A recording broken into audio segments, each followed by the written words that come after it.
आइए देखते हैं सेकेंड लर्निंग आउटकम, क्योंकि ये जो सेकेंड लर्निंग आउटकम में हम टर्म्स यूज कर रहे हैं, प्रेडिकेट यूज कर रहे हैं, क्वांटिफायर यूज कर रहे हैं, इन तीनों के कॉम्बिनेशन से ही हमें क्या मिलेगा, फर्स्ट ऑर्डर प्रेडिकेट लॉजिक। तो आइए देखते हैं second learning outcome. Second learning outcome which is related to terms, predicate and quantifiers तो ये एक एक करके इसको हम डिस्कस करते हैं। वैसे तो आप जानते ही हैं, प्रीवियस टॉपिक में भी डिस्कस कर चुके हैं। टर्म्स में क्या क्या हो सकता है, टर्म्स में भी ये कांस्टेंट, कोई वैल्यू हो सकती है, कांस्टेंट हो सकता है, सच एज, क्या क्या हो सकता है कांस्टेंट में जी, 3, 5, √7, 8 एंड सो ऑन, ये कांस्टेंट वैल्यूज हो सकती है। There can be variable.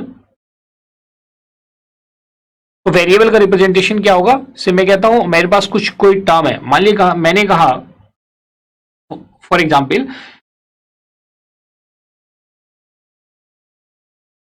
Flower is red, मैंने क्या कहा, flower is red.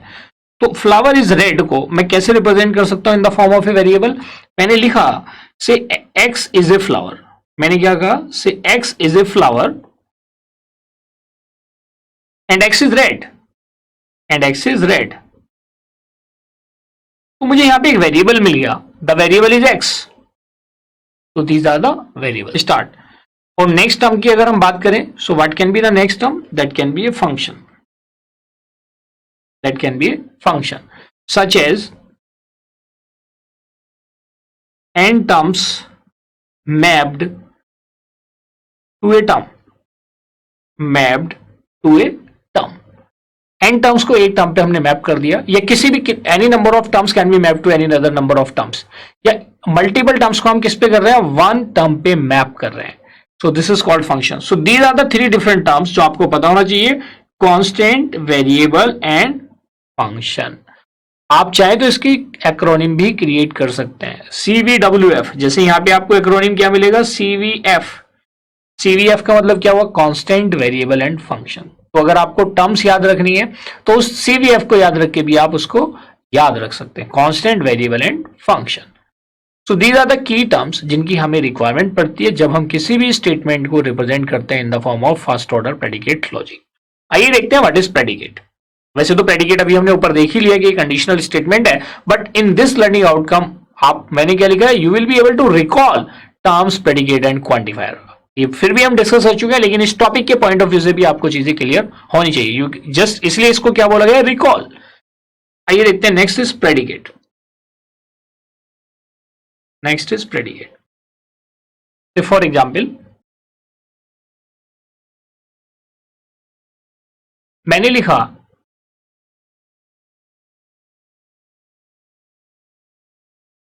John loves Mary. John किसको लव करता है, मैरी को लव करता है। तो ये दोनों के दोनों क्या है, नेम एंटिटी है। तो it can be represented as predicate. तो इसके करस्पॉन्डिंग जो प्रेडिकेट होगा, predicate will be the love who John to Mary, John to Mary. तो दिस इज अ प्रेडिकेट, ये दिस इज कॉल्ड प्रेडिकेट। तो ये हम प्रीवियस टॉपिक में भी डिस्कस कर चुके हैं, बस यहाँ पे हमें इंडिविजुअली पता होना चाहिए कि किसको हम कैसे रिकॉल करते हैं। आइए देखते हैं नेक्स्ट टर्म इज क्वांटिफिकेशन या quantifier. So the third term is quantifier. तो क्वांटिफायर में क्या होता है, बेसिकली वेरिएबल्स यूज होते हैं in conjunction with the quantifier. तो variables are used in conjunction with quantifiers. तो क्वांटिफायर्स का मैंने अभी ऊपर भी बताया था और प्रीवियस टॉपिक में भी हम डिस्कस कर चुके हैं। कौन कौन से क्वांटिफायर्स होते हैं, एक तो होता है for all which is represented by this symbol and there exist, और फॉर सम, कुछ के लिए भी it is represented by this symbol. आइए एक एग्जांपल की हेल्प से समझते हैं।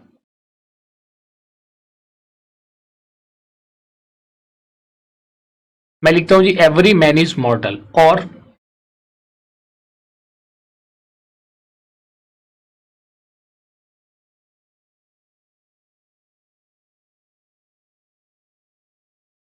तो देखिए ये समझने का तरीका है। देखो उसने लिखा every man is mortal, this statement can also be written as, every का मीनिंग क्या हुआ देखिए यहाँ पे, every means for all.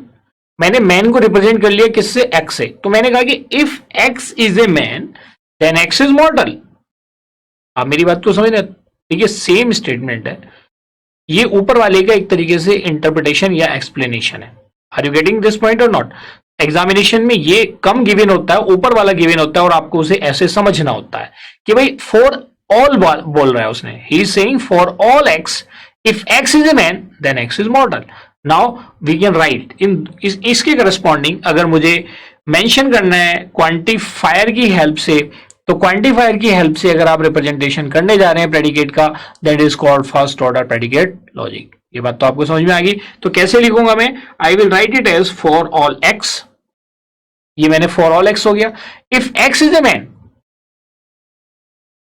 If then वाली कंडीशन आ गई, तो इफ देन वाली में क्या होता है, एरो यूज करते हैं। If x is a man and man is मॉर्टल, तो मॉर्टल के लिए हम कोई दूसरा सिंबल यूज कर लेते हैं, से एन ऑफ एक्स। बात समझ में आ गई? तो ये तो रिप्रेजेंट कर रहा है एक्स इज ए मैन, ये क्या रिप्रेजेंट कर रहा है, एक्स इज ए मैन। और ये जो फंक्शन nx है ये क्या रिप्रेजेंट कर रहा है, x इज मॉर्टल, x इज मॉर्टल। ये बात समझ में आ गई? तो इसी तरह से हम क्वांटिफायर्स का यूटिलाइजेशन करते हैं। तो देखिए डियर स्टूडेंट, जो हमारा सेकेंड लर्निंग आउटकम था जिसमें हमें 3 टर्म्स को डिस्कस करना था, मतलब 3 एंटिटीज ही एक तरीके से, पहला टर्म ही है इसलिए टर्म कहना थोड़ा सा एम्बिगुअस हो जा रहा है। तो टर्म्स में हमने क्या यूज किया था, CVF, C का मतलब constant, V means variable and F for functions, these are called terms. कैसे यूटिलाइज करना वो भी आपको बता दिया। प्रेडिकेट के बारे में मैंने आपको बताया, तो प्रेडिकेट क्या कहलाता है, a relation that maps n terms to a truth value, या तो ट्रू होगा या फॉल्स होगा। और मान लिया मेरे पास जॉन लव्स मैरी, तो you can write it as, देखिए जो वर्ब वाला पार्ट होगा, वर्ब वाला पार्ट बिगिनिंग में होगा, और जो फर्स्ट एंटिटी होगी वो फर्स्ट आर्ग्यूमेंट होगा, second entity will be the second argument. This is called predicate. लेकिन इसी प्रेडिकेट को अगर मैं क्वांटिफायर्स की हेल्प से रिप्रेजेंट कर दूं, then it becomes first order predicate logic. क्या बोलेंगे, we call it as first order predicate logic. So you can call it as FOCL, first order, FOPL, first order predicate logic. This is first order predicate logic, FOPL। ये बात समझ में आ गई? कैसे represent करना ये भी आपने समझ लिया। So, जब हम फर्स्ट ऑर्डर प्रेडिकेट लॉजिक का रिप्रेजेंटेशन करते हैं तो आपने यहां पे ऑब्जर्व किया, we represent it in the form of a function. जैसे mx मैंने लिख दिया, तो mx का मतलब क्या, x इज ए मैन। ये क्लियर होगी सभी को? चलिए, तो इस तरह से हमने यहां पे अपना सेकंड लर्निंग आउटकम भी अचीव कर लिया।